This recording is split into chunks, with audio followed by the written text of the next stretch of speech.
Hey, what's up folks? This is Keith and you're watching Barbour's Auto Help. Thank you so much for watching. And in today's video, I'm going to show you how to replace a mass airflow sensor on a 2012 to 2018 Ford Focus equipped with a 2.0. Let's go ahead and get into it. So folks, before you get started, please be sure that your vehicle is parked on a flat level surface. The vehicle needs to be shut off, the parking brake needs to be applied, and the vehicle needs to be in park, of course. Now, the mass airflow sensor lives right here, and as you can see, you can't really get to the screws that hold it in, so we're going to have to disassemble this a little bit in order to get that mass airflow sensor out. Alright, in order to do that, we're going to need to disconnect this electrical connector right here. Pull your lock tang up, press in on the lock and pull the connector up, disconnecting it. This right here needs to be separated from the air filter housing like that. And then you got these hoses right here. This one, you take and squeeze the blue tangs, or the blue buttons per se. There's one on this side as well. Squeeze it together, pull the hose right off. Now this hose right here, you're going to push this lock tang that way, and then you're just going to wiggle that hose off just like that. And you also got a hose clamp down here that you need to loosen up. That's got a 7mm head on it. We're just going to loosen that up. Oh my goodness, I dropped it. It went all the way through. We're good. Now once you got it loosened up enough, you can take and loosen that hose clamp up the rest of the way by hand, just like that. And we need to disconnect this air inlet snorkel from the front of the vehicle like that right there. And there's a bottom part to this. Get over that blade there. There we go, just like that. Then we can just take and yank the whole thing up. We're going to grab it right here, just like that. Get that unseated. We're going to grab the air inlet tube and work it off the throttle body, just like that. And just pull this whole thing up and set it to the side, and then we'll do our surgery on this here on the table. All right, let's go ahead and remove the air inlet from the mass airflow sensor housing as well.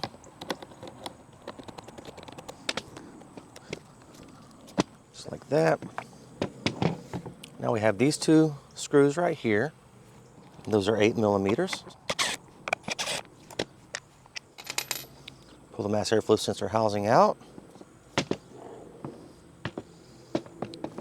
And now you have everything exposed so you can remove the mass airflow sensor.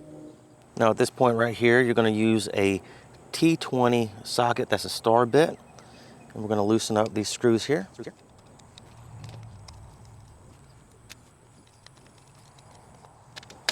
Go and remove your mass airflow sensor. Just like that. Installation is reverse procedure. Now you want to make sure this is nice and clean. Make sure your mating surfaces don't have any dirt on them.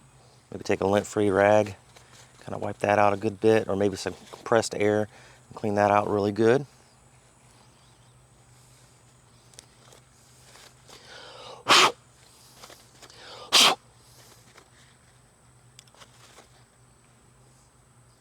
Now take your new mass airflow sensor and place it back into the housing just like that. Now you notice you can't really put it in backwards, it won't sit right.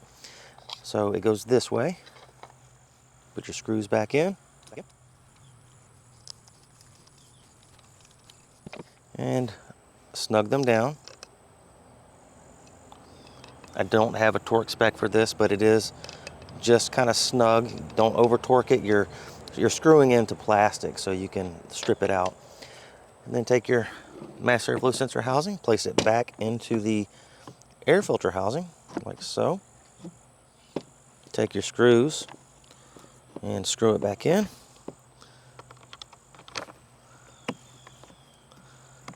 And you're screwing in the plastic here as well, so you don't want to over torque these. I'm using a cordless impact. I'm used to this. I'm not going to over torque this. I would suggest you use a ratchet, a handheld ratchet when doing this. And I just snugged it down, and I'm going to use my ratchet to tighten it up the rest of the way. Just snug it down.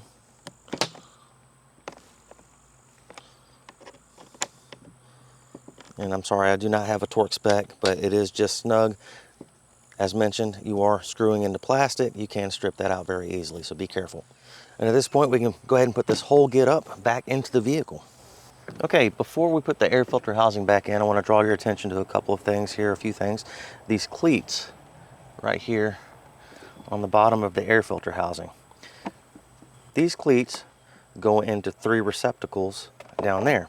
You have one right here, one right there, and then one right here. So just keep that in mind. Those cleats need to line up with those and pop into those receptacles. Now, I almost forgot, you got to put your air inlet tube back onto the housing here. Now you notice you got this little locating tab. It goes in that little divot right there. We're going to go ahead and put this back in, line that back up, and tighten down our hose clamp. And we're just going to snug this up, just like that. And then we're going to take our whole housing and just kind of get it up underneath all that, work it into place, pull this up, get it ready to receive those snorkels.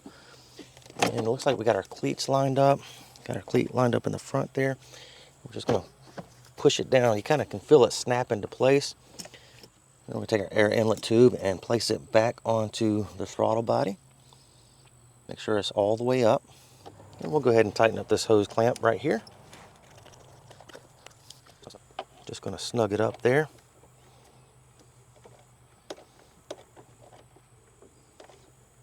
There we go. Go ahead and hook this back up correctly. There we go. Like that. Go ahead and hook up our hoses. Now make sure when you put this back on, you want to make sure that that is seated all the way to the right, like that. Give it a tug, make sure it's on. Put this hose on, clicks in place. Let's get our connector back in place here. Put that on. Make sure this connects in place. Make sure this is cleaned out too.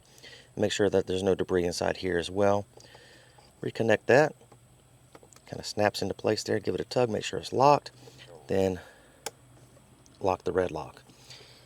And that is pretty much it, guys. It's in, we're ready to go. And I certainly hope that this video helps. As with all my videos, guys, please read the entire description down below this video before you attempt this or apply any of this knowledge. There may be some things I need to clarify. That's where I do that. Also, please like and subscribe. And if this was especially a help to you guys, consider becoming a member of my channel. It's $2 a month.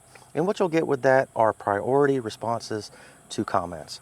And we certainly do appreciate it. Thanks again. Have a good one, guys. See description for disclaimer.